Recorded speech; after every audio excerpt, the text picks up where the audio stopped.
Salut tout le monde, c'est Maureen, j'espère que tout va bien pour vous. J'ai changé un tout petit peu le décor que vous pouvez voir derrière moi, je n'ai pas encore déménagé, mais comme il fait très chaud à Lyon, je suis obligée de baisser les stores au maximum et donc le coin dans lequel je filme habituellement est vraiment trop sombre, malgré le parapluie et l'ampoule artificielle. Donc je me suis mis de l'autre côté de mon appartement. Mais bon, ce n'est qu'un détail, on s'en fiche, de toute façon ce décor vous ne le verrez quasiment plus, peut-être dans une autre vidéo encore et c'est même pas sûr, puisque pour ceux qui ne me suivent pas sur les réseaux sociaux, j'ai une excellente nouvelle. J'ai trouvé une petite maison aux alentours de Clermont-Ferrand et le truc vachement bien dans cette maison, c'est que les combles sont entièrement aménageables. Donc je vais m'installer 25 mètres carrés de bibliothèque, de poufs, de tapis, de petits fauteuils, bref, un grenier cocooning dans lequel je serai bien, je n'aurai aucun voisin au-dessus de ma tête, ça va être le pied total et j'ai vraiment hâte de partir de Lyon. Déménagement prévu en fin de semaine prochaine. Plus que 8 nuits à tenir ici, c'est pas trop tôt. Avant de faire les cartons, je voulais quand même vous faire le book haul du mois de juillet et du mois d'août, donc vous montrer tous les livres qui sont arrivés dans ma bibliothèque depuis le 1er juillet. Vous allez voir, il n'y a pas tant de livres papier que ça, par contre, et c'est assez exceptionnel, il y a pas mal d'e-books qui sont arrivés dans ma liseuse. J'ai reçu il y a quelques semaines le deuxième tome des récits du demi-loup de Chloé Chevalier, deuxième tome qui s'appelle Les Terres de l'Est, c'est toujours publié aux Moutons électriques que je remercie pour cet envoi. J'avais beaucoup aimé le premier tome que j'ai lu il y a un an je crois, quasiment. C'est de la fantaisie, on est dans un royaume dans lequel sévit une maladie, on sait pas trop ce que c'est, on sait pas trop d'où ça vient, elle est appelée la Preste Mort. A priori ce deuxième tome se déroule 2 ans après la fin du premier, on va retrouver les 3 suivantes et leurs 2 princesses. Et si j'ai bien compris, un froid de plus en plus important s'installe entre les 2 domaines du royaume, donc entre Éponas et Véridienne. La 4e de couverture ne nous dit pas grand chose de plus, et c'est tant mieux, ça nous laisse la surprise. Gan Imam a envoyé son dernier livre qui s'appelle Mira, la bataille de l'eau, et je l'en remercie. C'est un livre auto-édité que j'ai fait gagner lors du concours pour les 10 ans du blog, donc je vais pouvoir à mon tour découvrir ce livre que je vous avais fait gagner. Dans ce livre-là, on est au Canada en 2046. L'eau douce est devenue assez rare, elle est dorénavant baptisée l'or bleu et les peuples se battent pour elle. En ce milieu de 21e siècle, des pouvoirs psychiques sont apparus, on les appelle les Miras. Notre héroïne, Pashka, utilise son don pour guérir les blessés de guerre. Et un jour sur le champ de bataille, Pashka découvre un petit garçon ennemi qui est blessé et elle va s'opposer à son exécution. Voilà un petit peu ce que nous raconte la 4e de couverture. En tout cas, l'illustration est magnifique, je sais pas ce que vous en pensez, mais ça donne très envie de s'y plonger. Il y a quelques semaines, ma sœur m'a donné Nuit d'enfer au paradis, qui est un collectif publié chez Hachette Black Moon, et dont les auteurs, on a notamment Stéphanie Meyer, Meg Cabot pour les plus connus. Là c'est de la littérature young adulte, ce sont des nouvelles qui tournent toutes autour du même thème, c'est-à-dire le bal de promo aux États-Unis.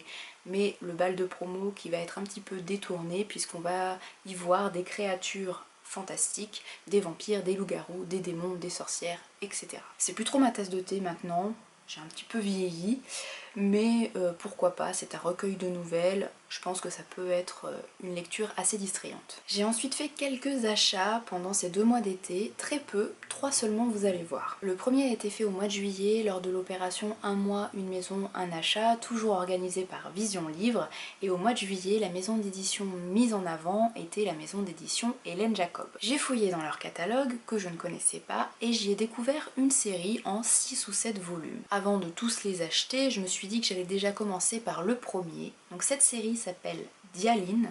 Le premier tome, c'est le livre d'Aileen, et c'est écrit par Marie-Pierre Bardou.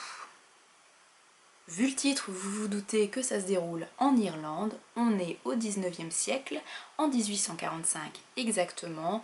La grande famine arrive petit à petit et la 4e de couverture nous promet des héros forts et notamment une jeune héroïne qui a 15 ans qui va devoir vivre dans un contexte compliqué, non seulement la grande famine et en même temps les conflits avec les Anglais qui, comme vous le savez, se sont installés sur l'île d'Irlande. Comme vous le savez, je commence à connaître assez bien cette période en Irlande, donc je suis assez exigeante quand des romans se déroulent dans ce contexte-là.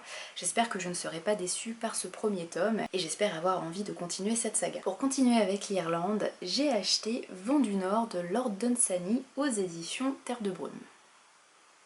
J'ai acheté ce livre fin juillet lors de mon passage très rapide dans le nord de la France, à Lille exactement, et nous sommes allés au Furet du Nord. Évidemment, on est allé dans une librairie, donc il fallait que je revienne avec un bouquin.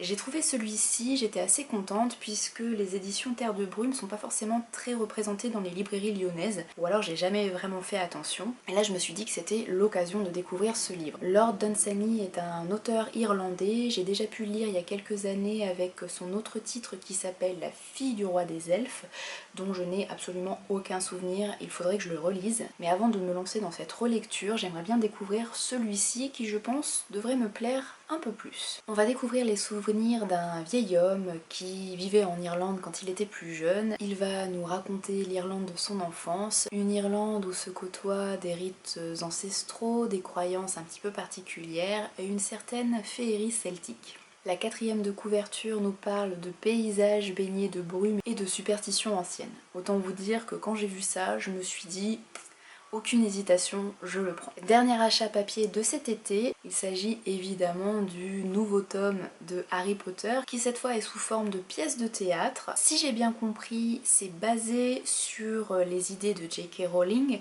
mais c'est écrit par John Tiffany et Jack Thorne, donc j'espère que ce sera quand même dans la lignée des tomes précédents, même si la forme est complètement différente.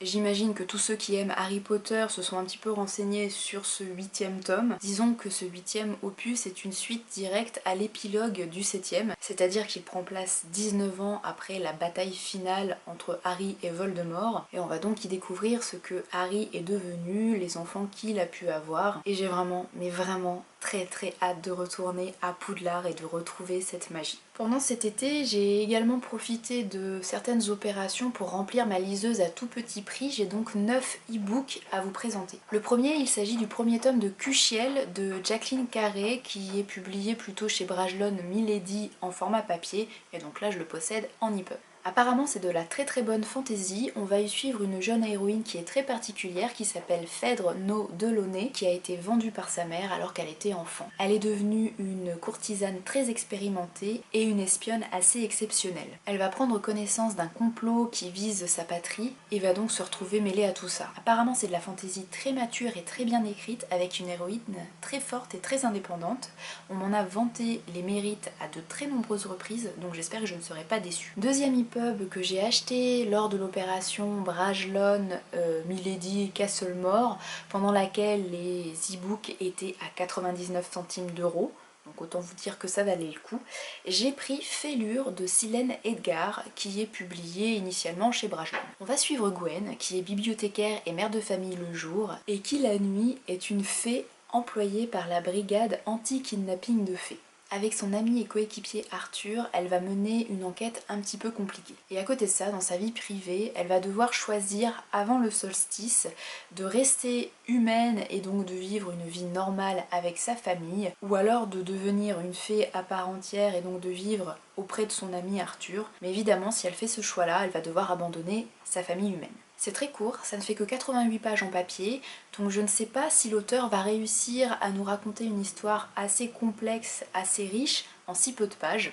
Je suis curieuse. J'ai également pris le premier tome de la Ménopause des fées de Gudule, premier tome qui s'appelle Le crépuscule des dieux et c'est publié chez Brajlon en papier. Il s'agit du premier tome d'une trilogie. C'est plutôt de la fantaisie humoristique et la 4e de couverture me fait beaucoup penser aux écrits de Catherine Dufour, notamment son diptyque dont le premier tome s'appelait Quand les dieux buvaient. Premier tome que j'avais lu il y a quelques années, dont je garde un assez bon souvenir mais qu'il faudrait que je relise à l'occasion. Alors ça commence très fort, apparemment la forêt de Brocéliande a disparu et Merlin, le pauvre, se retrouve coincé dans le métro parisien. Il a amené avec lui ses 3 fées qui s'appellent Vivi, Morgane et Clochette.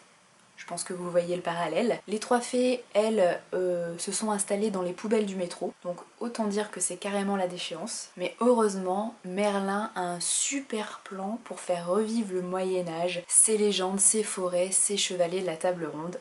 Et j'ai hâte de découvrir ça. Lors de cette opération, j'ai également acheté Arlis des Forains de Mélanie Fazi aux éditions Brajlon. Arlis, c'est le héros, il a 11 ans et il est forain. Il vit sur les routes en compagnie d'autres forains, mais également d'un ours, de singes savants savants, etc. C'est un petit garçon qui n'a aucun souvenir de sa petite enfance, il ne sait pas ce qu'il fait ici, qui il est, d'où il vient, qui étaient ses parents. Un jour, alors que les forains arrivent dans une petite ville, il fait la connaissance de la fille du pasteur qui s'appelle Faith et qui est une petite fille très particulière. Celle-ci va l'initier à des rituels très étranges, des rituels qui sont dédiés à l'épouvantail qui semble régner sur la ville. A priori, Mélanie Fazi nous présente ici un monde un petit peu étrange, dans lequel on va ressentir comme une présence invisible et effrayante. Le monde du cirque et ce côté un petit peu étrange, magique, fantasque, c'est tout à fait un monde qui m'intrigue, qui me plaît et je suis très curieuse de découvrir l'auteur avec ce titre. Dernier achat effectué lors de cette opération, le journal secret de Charlotte Brontë de Ciri James.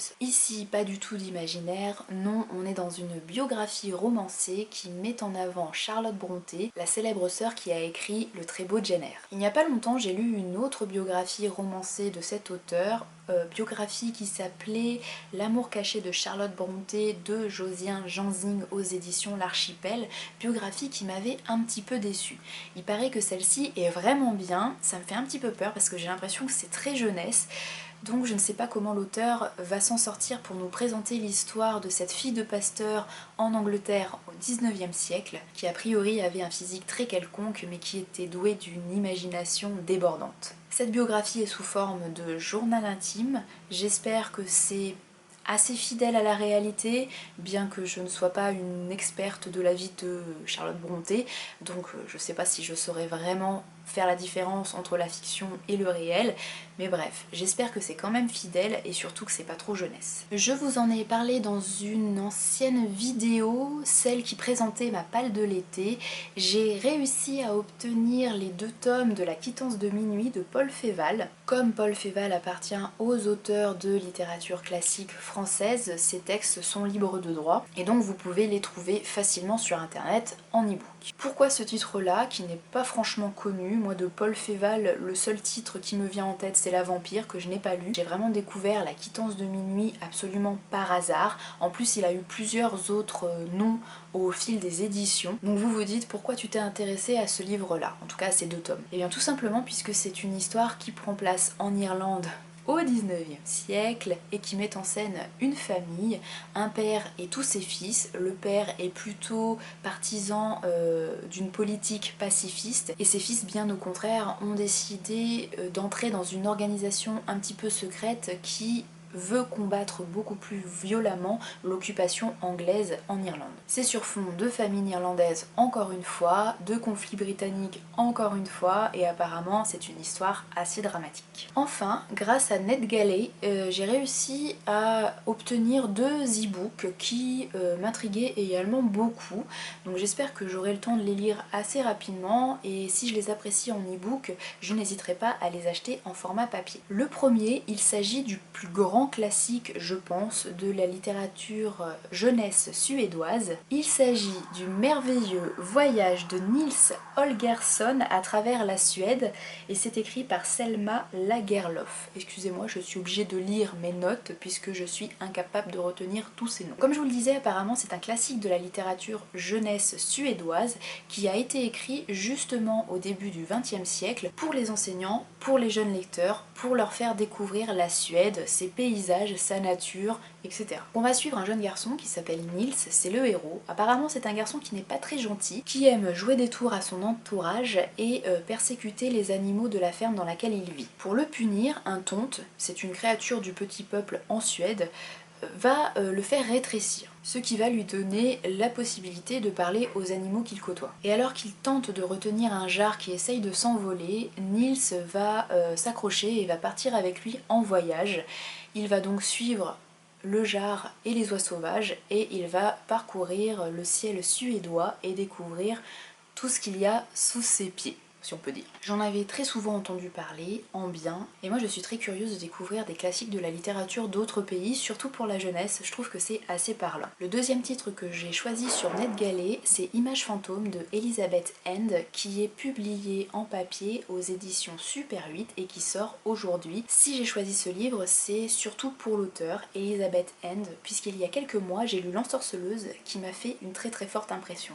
Je peux pas dire que j'ai adoré, mais il me reste une atmosphère atmosphère très particulière de cette histoire et des images assez fortes. Donc j'avais vraiment très envie de découvrir autre chose de cet auteur. Apparemment ici aussi, on va avoir affaire à une atmosphère très forte, très lourde, une ambiance très particulière, puisqu'on va être dans le Maine au mois de novembre. C'est une région qui nous est présentée dans la 4e de couverture comme une région quasi onirique, avec des apparitions un petit peu effrayantes. D'ailleurs, plusieurs disparitions inquiétantes ont été signalées. Et c'est là que va atterrir Cass Neary, une ancienne photographe punk qui est toujours accro aux substances illicites et qui souhaite interviewer une ancienne artiste culte des années 60 qui vit justement là. Le côté atmosphère un petit peu étrange et puis la mise en scène d'artistes, ça me rappelle énormément L'Ensorceleuse, mais également L'épouse de bois de Terry Windling que j'ai lu il y a quelques mois, voire années maintenant, et qui là aussi m'avait laissé une très forte impression. Voilà, avec toutes ces nouvelles acquisitions, j'espère que je vais faire de très belles lectures dans les semaines et dans les mois qui viennent. Et je vais commencer dès ce week-end avec le week-end d'Amile. Si j'ai le temps, je vous ferai une dernière vidéo dans cet appartement, sinon la prochaine sera tournée dans mon nouvel environnement. J'ai hâte de le mettre en place, j'ai hâte d'y vivre et j'ai hâte de vous le présenter. D'ici là, je vous souhaite d'excellentes lectures, une très bonne rentrée pour ceux qui reprennent une année d'études, pour ceux qui reprennent le boulot. Je vous souhaite le meilleur pour cette nouvelle année scolaire ou non, et je vous dis à très vite.